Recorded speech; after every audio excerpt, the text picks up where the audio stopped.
How much do it for JK factor is this week? We actually haven't been too good at milestone games in the last few years. I think the last big one we had was Shannon Hearn's 300th. That was against Collingwood. So I don't know what the right thing to say is, other than I'm sure they want to play at their best for JK, and it'd be great if we can have a win for him.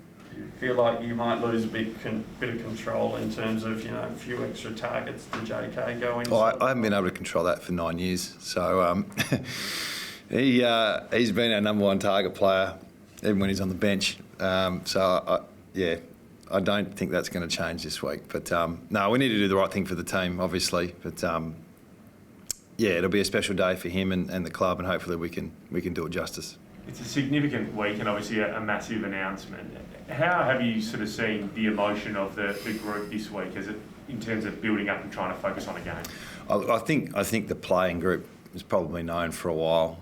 He's got a lot of close friends, and we've managed our, the messaging as best we could. We wanted to be on JK's terms, but I'm assuming he's been having conversations with teammates for a while. So, but he gave a great speech on Tuesday, and had the press conference. He had a day off yesterday, and it's business as usual today, really. So we need to concentrate on playing at our best and identifying Adelaide's strengths, and then performing on the weekend. So it should click into gear that it's pretty normal today and building into the game. Obviously there's the will to win and want to do it even more so for Josh. In terms of the added motivation, how do you, channel that in the right way to make sure that come Sunday you've got players actually playing their role and executing a role, as opposed to trying to just look at the result and well, as much as it's JK's last game, and he's one of the greatest players to play for our footy club, we've still got purpose in how we want to finish off the year and what we're trying to execute. So,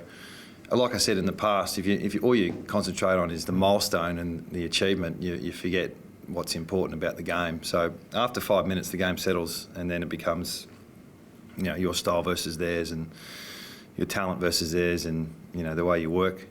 So that'll all take place. So we can't get too carried away.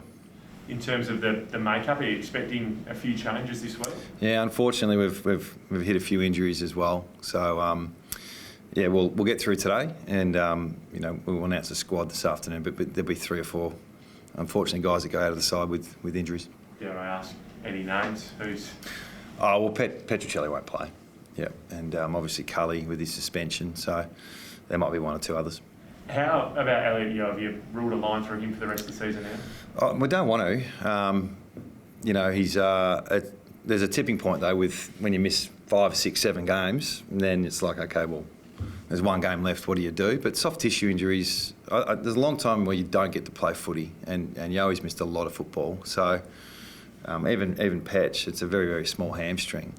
So we'd like to try and get them up for games if we can, without risking, anything longer term. But they're soft tissue injuries, and I'd hate to think we just put a line through them, because the year's going to be finished pretty soon.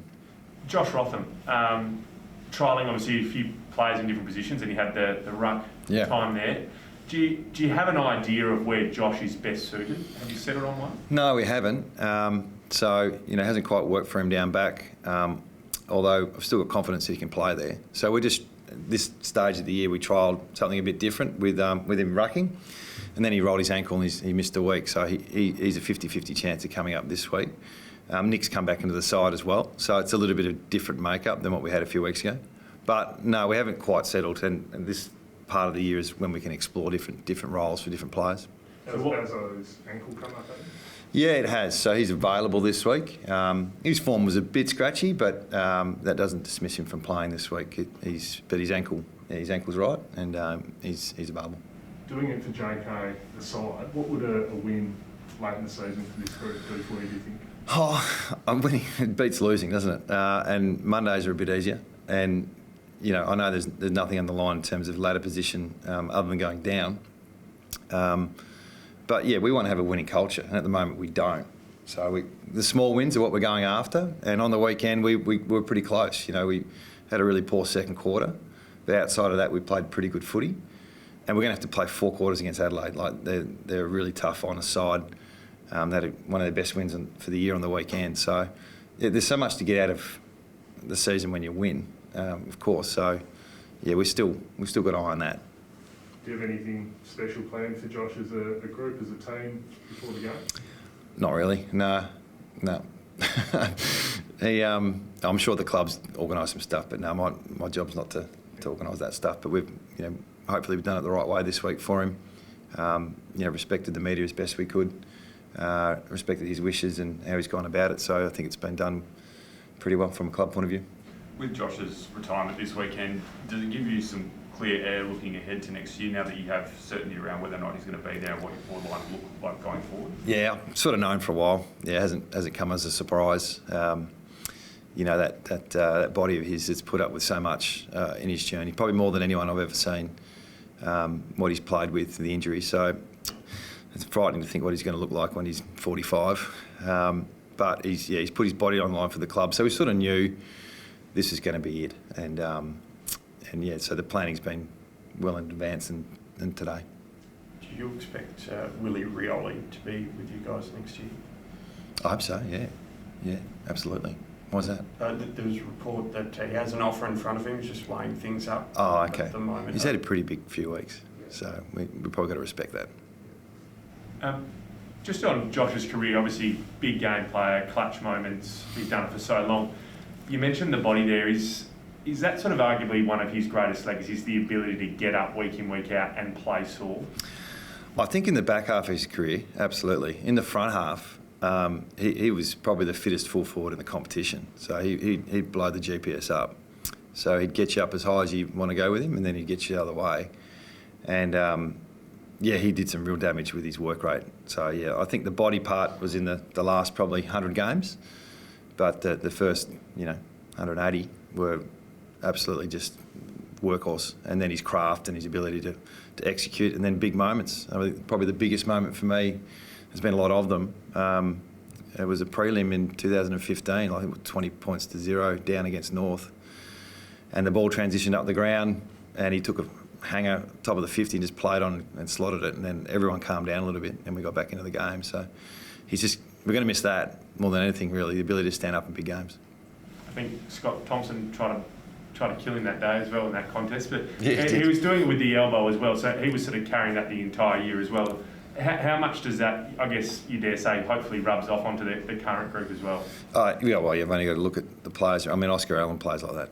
So, he's learning from a couple of the greats with Darling as well. That experience has been great for our younger players, and we've got some really good leaders at the football club that are legacy players for us. So, playing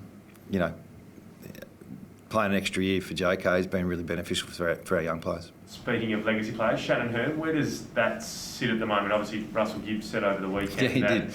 Yeah, did he declare it, or did he just say that's what he wanted? I think he essentially declared it. Well, but yeah, okay. Obviously, you sort of taking a step. Whereabouts is that situation? I just haven't spoken. Look, it's all pointing in the right direction. So it's not. It's I just haven't sat down with him and asked the question. And we sort of said, let's just wait to the end of the year. But it's looking pretty good at the moment. He doesn't look like he's slowed up. It looks probably better than he did a couple of years ago, to be honest. So that's what we're working through. Let's finish off the season. We'll have a chat, but I think it's heading in the right direction. Barring injury, so to speak. Well, and what he wants, So it might change his mind or have a different thought process in the next few weeks. But yeah, we'll wait till the next 3 weeks. Is there any thought to shutting Nick down for the last couple of games? 3? Yeah, I don't know. I'm working through that. We'll see how his body. I mean, he's not 100%, but it's not a risk in terms of injury, is what I've been told. So hopefully he's better this week. He was pretty good last week, especially after half time. So he's gone about his craft a bit differently. But no, he's fit and available. So we'll see how we go.